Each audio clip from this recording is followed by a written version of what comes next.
हरि ओम नमो नारायण ओम नमो नारायण हरि हरे कृष्णा। ओम नमो भादो मास की नारायण फलदायी परिवर्तिनी एकादशी व्रत आज 14 सितंबर को है। हरि जो ओम व्यक्ति नमो परिवर्तिनी एकादशी का व्रत नारायण करता है ओम उसे नमो इस एकादशी की व्रत कथा नारायण अवश्य हरि सुननी और पढ़नी चाहिए, ओम नमो अन्यथा पूजा अधूरी मानी जाती है। नारायण वहीं जो व्यक्ति इस व्रत को नहीं करते हैं उन्हें भी परिवर्तिनी एकादशी सुनने से आरोग्य और समृद्धि का लाभ होता है। मान्यता है कि इस दिन भगवान विष्णु क्षीर सागर में चातुर्मास की निद्रा के दौरान करवट बदलते हैं। इस दिन विष्णु भगवान का व्रत करके विधि विधान से पूजा करने और व्रत कथा का पाठ करने से आपको व्रत का संपूर्ण फल प्राप्त होता है। इस एकादशी को जलझूलिनी एकादशी और पद्मा एकादशी भी कहते हैं। आइए सुनते हैं परिवर्तिनी एकादशी की असली कथा।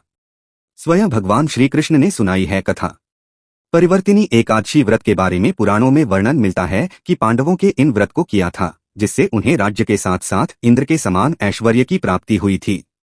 इस व्रत की कथा को स्वयं भगवान श्री कृष्ण ने युधिष्ठिर समेत अन्य पांडव भाइयों और द्रौपदी को सुनाया था। प्रस्तुत है परिवर्तिनी एकादशी व्रत की वही असली कथा। युधिष्ठिर कहने लगे कि हे प्रभु, भाद्रपद शुक्ल एकादशी का क्या नाम है? इसकी विधि तथा इसका महिमा कृपा करके हमें बताइए।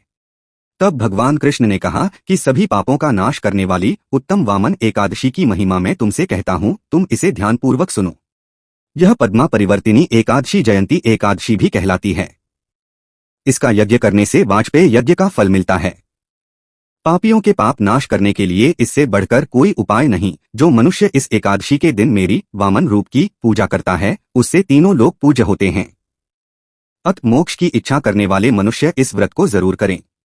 जो कमलनयन भगवान का कमल से पूजन करते हैं वे अवश्य भगवान के समीप जाते हैं। जिसने भाद्रपद शुक्ल एकादशी को उपवास और पूजन किया उसने ब्रह्मा विष्णु सहित तीनों लोकों का पूजन किया। अत हरिवासर अर्थात एकादशी का व्रत अवश्य करना चाहिए। इस दिन भगवान श्री हरि करवट लेते हैं, इसलिए इसको परिवर्तिनी एकादशी कहा जाता है। भगवान श्री कृष्ण बोले, राजन, इस विषय में मैं तुम्हें आश्चर्यजनक कथा सुनाता हूँ जिसे ब्रह्मा जी ने महात्मा नारद से कहा था। नारद जी ने पूछा, चतुर्मुख, आपको नमस्कार है। मैं भगवान विष्णु की आराधना के लिए आपके मुख से यह सुनना चाहता हूँ कि भाद्रपद मास के शुक्ल पक्ष में कौन सी एकादशी होती है। ब्रह्मा जी ने कहा, मुनिश्रेष्ठ, तुमने बहुत उत्तम बात पूछी है। क्यों न हो वैष्णव जो ठहरे। भादों के शुक्ल पक्ष की एकादशी पद्मा के नाम से विख्यात है। इसे परिवर्तिनी एकादशी और जलझूलनी एकादशी भी कहा जाता है।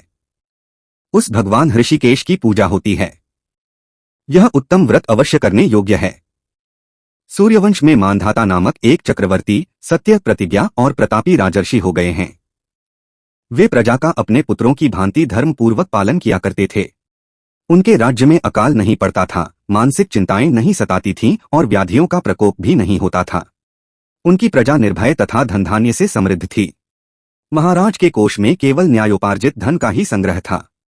उनके राज्य में समस्त वर्णों और आश्रमों के लोग अपने अपने धर्म में लगे रहते थे। मानधाता के राज्य की भूमि कामधेनु के समान फल देने वाली थी। उनके राज्य करते समय प्रजा को बहुत सुख प्राप्त होता था। एक समय किसी कर्म का फलभोग प्राप्त होने पर राजा के राज्य में 3 वर्षा तक वर्षा नहीं हुई। इससे उनकी प्रजा भूख से पीड़ित हो नष्ट होने लगी है। तब संपूर्ण प्रजा ने महाराज के पास आकर इस प्रकार कहा। प्रजा बोली, नृपश्रेष्ठ, आपको प्रजा की बात सुननी चाहिए। पुराणों में मनीषी पुरुषों ने जल को नारा कहा है। वह नारा ही भगवान का अयन निवास स्थान है, इसलिए वे नारायण कहलाते हैं। नारायण स्वरूप भगवान विष्णु सर्वत्र व्यापक रूप में विराजमान हैं। वे ही मेघ स्वरूप होकर वर्षा करते हैं। वर्षा से अन्न पैदा होता है और अन्न से प्रजा जीवन धारण करती है। नृपश्रेष्ठ, इस समय अन्न के बिना प्रजा का नाश हो रहा है, अतः ऐसा कोई उपाय कीजिए जिससे हमारे योगक्षेम का निर्वाह हो। राजा ने कहा, आप लोगों का कथन सत्य है, क्योंकि अन्न को ब्रह्मा कहा गया है। अन्न से प्राणी उत्पन्न होते हैं और अन्न से ही जगत जीवन धारण करता है। अन्न से प्राणी उत्पन्न होते हैं और अन्न से ही जगत जीवन धारण करता है। लोक में बहुधा ऐसा सुना जाता है तथा पुराण में भी बहुत विस्तार के साथ ऐसा वर्णन है कि राजाओं के अत्याचार से प्रजा को पीड़ा होती है, किंतु जब मैं बुद्धि से विचार करता हूँ तो मुझे अपना किया हुआ कोई अपराध नहीं दिखाई देता। फिर भी मैं प्रजा का हित करने के लिए पूर्ण प्रयत्न करूंगा।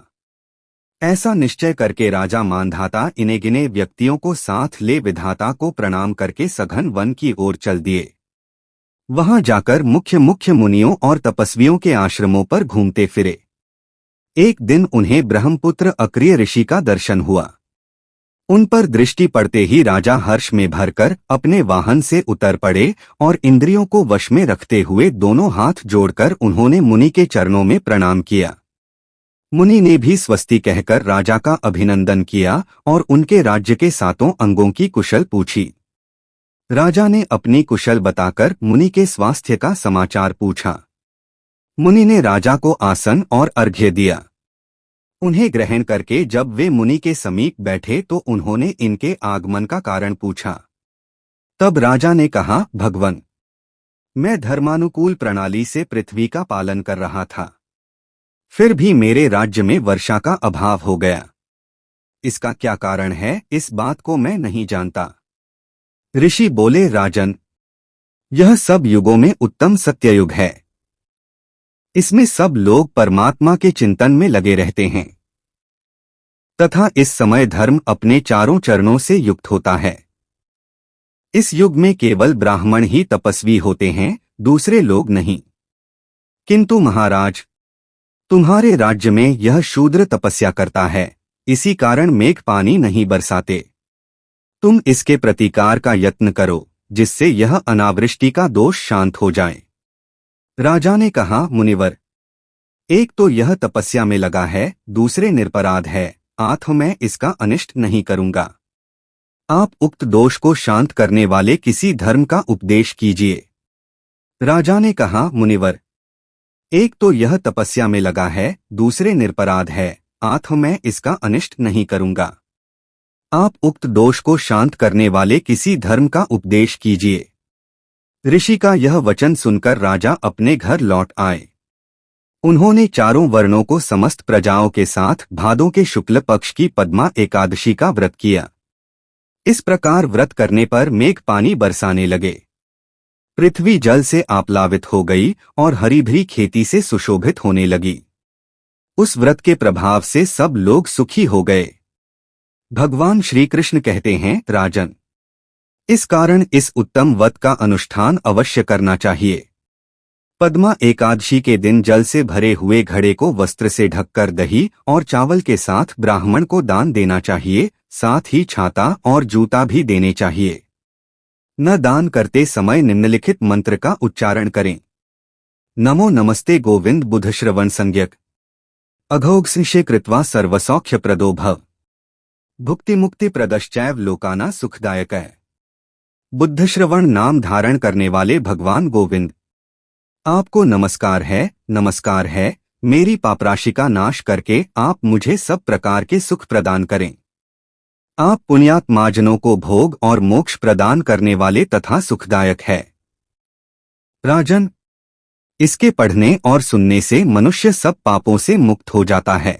ओम जय एकादशी, जय एकादशी, जय एकादशी माता।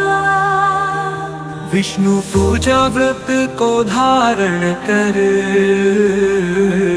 शक्ति मुक्ति पाता। ओम जय एकादशी माता। तेरे नाम गिनाऊं देवी, भक्ति प्रदान करनी, गण गौरव की देनी देनी माता, शस्त्रों में वरनी। ओम जय एकादशी माता। ओम जय एकादशी माता।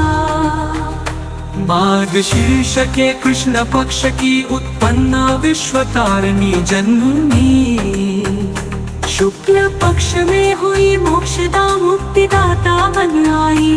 ओम जय एकादशी माता। पौष के कृष्ण पक्ष की सफला नाम है, शुक्ल पक्ष में हो या पुत्रदा आनंद अधिक रहे। ओम जय एकादशी माता। नाम षटति माघ मास में कृष्ण पक्ष आवे, शुक्ल पक्ष में जया कहावे विजय सदा पावे। ओम जय एकादशी माता।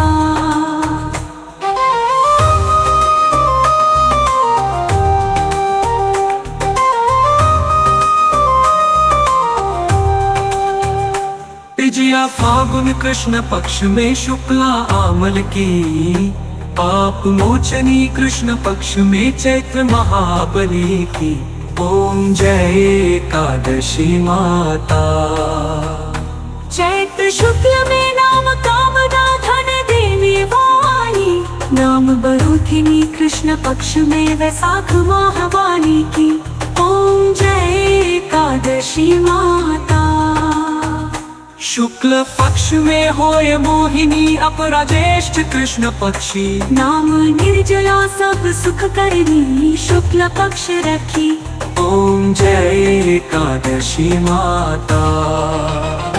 योगिनी नाम आषाढ़ में जानो कृष्ण पक्ष करनी, देवशयनी नाम कहायो शुक्ल पक्ष धरनी।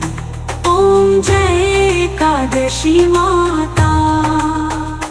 कामी का श्रावण मास में आवे, कृष्ण पक्ष कहिए श्रावण शुक्ला होय पवित्रा, आनंद से रही। ओम जय एकादशी माता। अजा भाद्रपद कृष्ण पक्ष की परिवर्तिनी शुक्ला, इंद्रा आश्विन कृष्ण पक्ष में व्रत से भवसागर निकला। ओम जय एकादशी माता।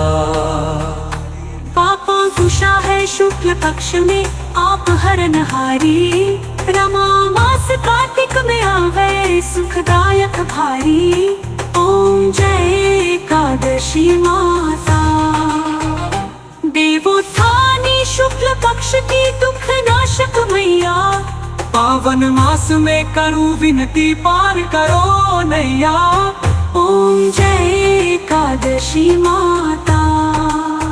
परमा कृष्ण पक्ष में होती जन मंगल करनी, शुक्ल मास में होए पद्मिनी दुख दारिद्र हरनी। ओम जय एकादशी माता। नारायण नारायण हरि हरि हरि, श्रीमन नारायण नारायण हरि हरि।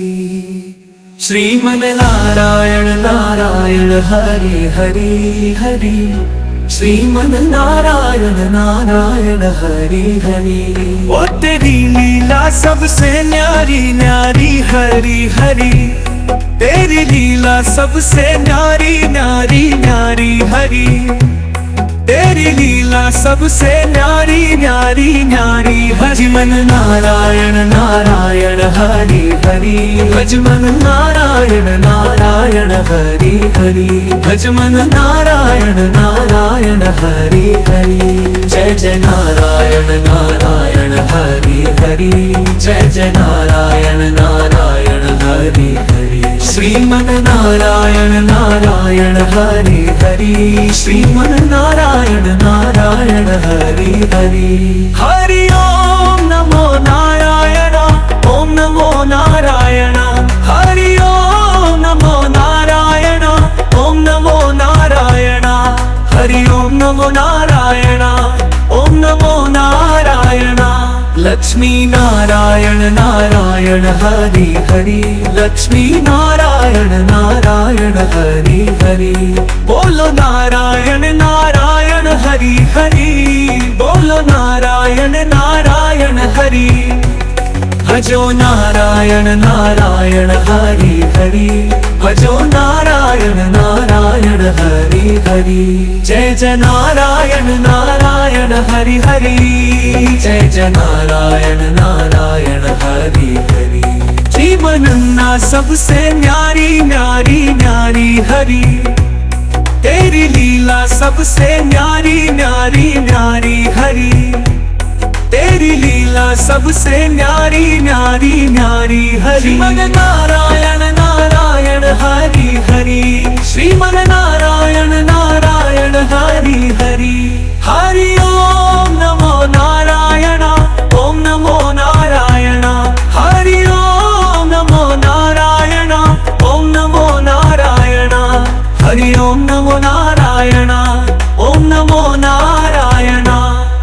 सत्यनारायण नारायण हरि हरि सत्यनारायण नारायण हरि हरि जपो नारायण नारायण हरि हरि जपो नारायण नारायण हरि हरि बोल नारायण नारायण ओम नमो नारायण बोल नारायण नारायण ओम नमो नारायण नारायण हरि बोलो नारायण नारायण हरि हरि हरि ओम नमो नारायण ओम नमो नारायण हरि ओम नमो नारायण ओम नमो नारायण हरि ओम नमो नारायण ओम नमो नारायणायण तेरी लीला सबसे न्यारी न्यारी न्यारी हरि हरि तेरी लीला सबसे न्यारी न्यारी न्यारी है वो तेरी लीला सबसे न्यारी न्यारी हरि हरि